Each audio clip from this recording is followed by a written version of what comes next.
Welcome to the Pursuing More podcast. We're here to encourage and empower people to pursue more of what God desires for them.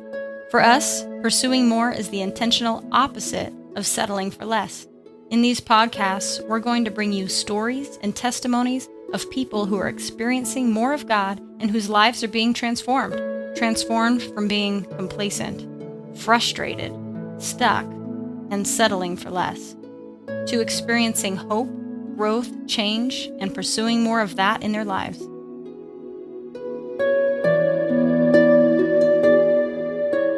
Well, hello there. My name is Bill Bowers, and I'll be the host of this session of the No Longer the Same podcast. And today, I'm very fortunate to have with me a young man named Micah. So, Micah, thanks for being here today. Thanks for having me. Yeah, and I got to hear a bit of your story yesterday, and of course, I'm looking forward to hearing more today and being able to allow you to share with our listeners some of what you've been through over the last few years and kind of what God has done to bring about some formation and transformation in your life. Yeah, totally.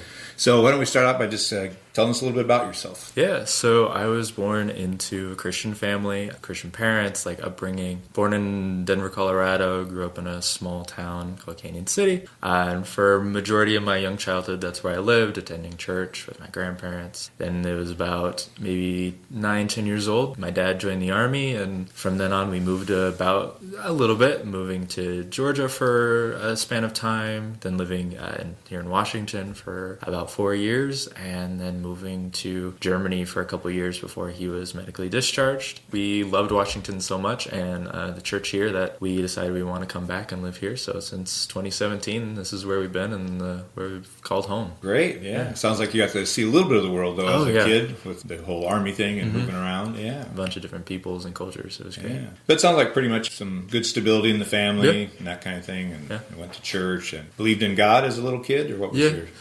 Just as a kid, definitely knew about God, went to church a lot, and just kind of more so lived just through the motions of things. It wasn't probably till I was 17 or 18 that I actually really knew him and found him, wanting him to be my God. I was exposed to it all, knew about prayer, Bible, and just the Word of God, and it was all in there, just didn't really carry much weight throughout that time. Right, yeah, I mean, it had a lot of impact on your daily life, but you believed in God, you knew He was real, He was there. Yeah. And I had good examples from my parents and grandparents on what it was like to live as a Christian, and so I followed those examples. But also growing up, I understand there was a little bit of turmoil going on the inside, or some challenges. What was? Tell me a little bit about that. So I did have for a long time, most of my life, from before I was 10 years old till about 18 or so, that I dealt with really bad anger issues and problems, quick temper, and throughout that time I caused a lot of damage with my sister and family even. More so my sister was the main point of where things were the worst, but still the people in my life, the people I love the most, had to walk on eggshells around me because I would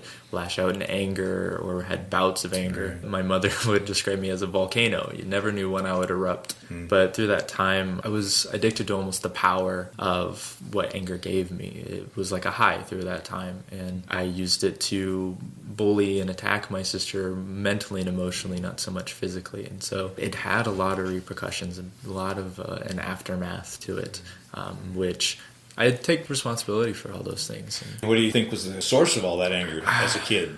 I don't know if it was just one thing or just kind of just environments. I know my dad had a little bit of his own quick temper and things like that, so probably learned an example from him at a young age when I was most impressionable and things. So maybe that's kind of where I picked up some of those things, but it carried out for a long time. Well, it's interesting when you talk about just the sense of power that can come with anger. That idea that then other people around you will adjust to you. Yeah. If you're the volcano, they'll be careful. They'll walk differently around they didn't want to upset me, and it was like, the power of especially with my sister, it was like I could diminish her, make her feel weak. She could do nothing about it, and and for a long time I enjoyed it. I didn't really care how it made her feel to a degree, but it made me feel like I had all the power. It was very addictive, toxic feelings. I didn't really care to let go of and didn't really want to for a long time. Interesting. But at some point that became unbearable, intolerable. I mean, what caused you to recognize I maybe don't want this anymore? We talk about being no longer the same. At what point did you decide I don't want to be like that. Yeah, my mother she tried her hardest, like for a long time. She would tell me things like, you're going to lose your sister. You're not going to have, like, she's not going to wanting to be related to you. Like, she's going to have nothing to do with you when she is up and out of the house on her own. And that kind of bothered me a little bit, but it wasn't till it was a winter retreat at the start of 2018. And that week we got news that my uncle had gotten pneumonia and then lung cancer. And he was going to pass by the following Monday. Like, that was a certainty. His kind of last wish to me and my sister was to go on this winter retreat, to have fun, to enjoy that time. Over that time, our first day there, the first night, I spoke with my youth leaders and my small group and was like, this is painful. I am feeling grief. I'm so sad that I'm losing this loved one. And I cried with them and I prayed with them. And then I returned back to the cabin, which was a split dorm, and my sister was on the other side. And I remember stepping in and seeing her, and there was this, not really a thought, but more just an understanding of, she is feeling this pain with me. Like, we are suffering together through this, and I felt sympathy for her. Yeah. That following morning, I remember being prompted by the camp leaders at our chapel to write down a prayer or something that we wanted to ask God for or something. And I wrote down a prayer along the lines of, I want to have a softer heart. I want to be a better brother, a better son, a better man of God, to have a softer heart, to be more compassionate, and began praying that prayer. Wow.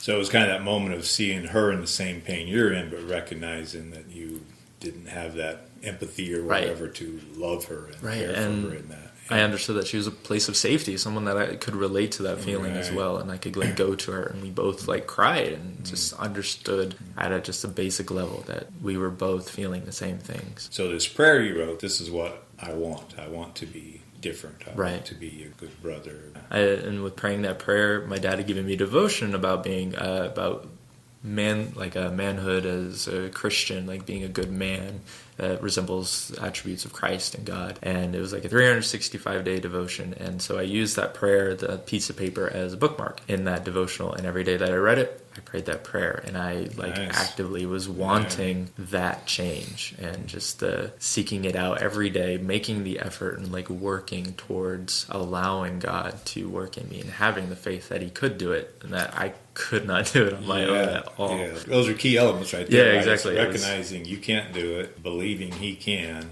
and allowing him to do that just work. Having the full faith that he can do it. And I think one of the key things was I wanted to glorify him in being different in this way, that I was far from him in a sense. I didn't want much to do with him in that time period because I was very stagnant and very lukewarm. And so this kind of ignited that, no, I need to return to him, and the restoration that would hopefully come with my sister would follow. So I was going to ask, what was that transition in the relationship with God? What was the difference in the relationship with God kind of before this time and then during this time where you're beginning to experience some of this formation or transformation? Right, yeah. Beforehand, I was just living through the motions of things. In public, I lived like I'm the good Christian kid, but at home it was much more different, and I didn't really act anything out or live like I was following Christ. But after this, I started more actively going to the youth group and being amongst peers, being with them and learning more about God and who he was out of my own choice and not being told that I had to by my parents. I think was a big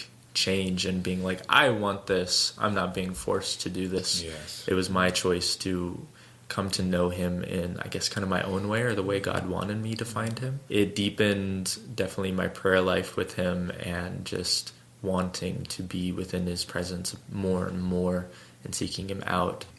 I remember at one point, just consistently throughout that year praying that prayer and just wanting it and desiring it and turning away from moments where I get angry, just actively leaving the room. I remember there was a day where both me and my sister were just sitting in the same room, and we both just kind of looked at each other, and she said, "We haven't fought or gotten in any arguments or had any heated moments in probably a couple months." And I was like, oh yeah, we haven't. It was, for the first time, I actually felt good about that. I was I didn't miss it. And beforehand, I thought I would miss it. But I was like, this peace. We're able to just hang out, and she doesn't have to worry about me getting angry at her for no reason. And she felt safe to be near me and with me, and just for her to be my sister and for me to be her brother, and just for us to have that relationship again, or the relationship that we never really had. From then on, it's no issues at all. Just God has fully just restored that relationship. And it took a lot of patience on my part and a lot of work, and just, it was not a quick fix. It was days, weeks, months of actually desiring it and actually working towards it and trusting God through that process. And we were working on it together. It was not just him, it wasn't just me, it was both of us together. So when we think about like no longer the same, you went from what to what? I went from a place of being rageful, angry, relishing in the power and even the pain that I caused and enjoying it, to now I detest anger. I turn away from it at any point. I rarely ever have arguments or fights. I don't enjoy being angry anymore. I don't like that feeling. I don't want any part of it, but I live my life with compassion and love for my sister. I enjoy not being angry all the time or being frustrated or annoyed with just the simple, small things. I definitely transformed from being someone that my loved ones had to walk on eggshells around to where it's not even a second thought anymore on whether or not I'm going to be angry with them for no reason. We can live life and it's peaceful with each other because I'm not this volcano that's about to erupt. Yeah. I am more at peace with God in that area, and I've let him change and soften my heart. And it's a wonderful restorative change. So where you feel like God's leading you now into even more growth or transformation, and is it easier to believe now that you've been through this? Yeah, I can definitely say it's a big motivator and confidence of like, okay, God changed me in a way that was very deep and set. And he was able to radically and beautifully change me and restore me and the relationships that I had. And right now, and for the last few years, I've been dealing with anxiety and panic. Like, there's a lot of just things that go hand in hand with that anxiety. And I think my next steps in just realizing and having talked with you and everything, that it's important for me to turn to God and be like, I give you all of this. Whether it's you heal me miraculously and bless me with that, or you continuously give me the strength to endure through it, to trust you in it. And I think that's definitely my next want in pursuing God and to growing closer with him. Because once we've experienced, God move in one area of life, then we believe for the next area, right? And it's like, oh yeah, he can definitely move. Yeah, and sometimes it's what we call that instant miracle. Sometimes it's a progressive miracle, right? Yeah.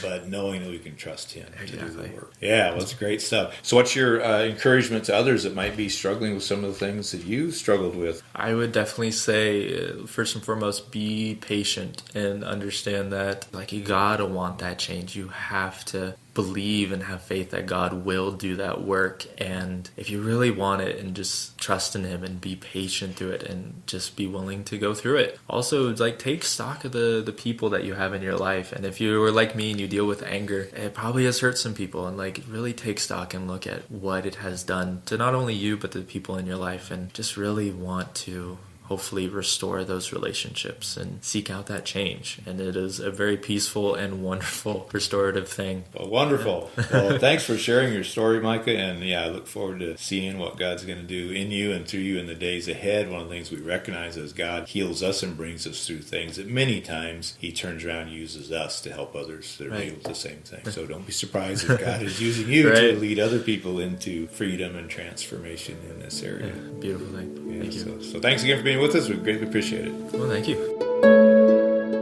Thank you for listening to the Pursuing More podcast. We hope you've been encouraged through this episode, and if you're curious about other resources that Pursuing More offers, you can find it at pursuingmore-nw.com.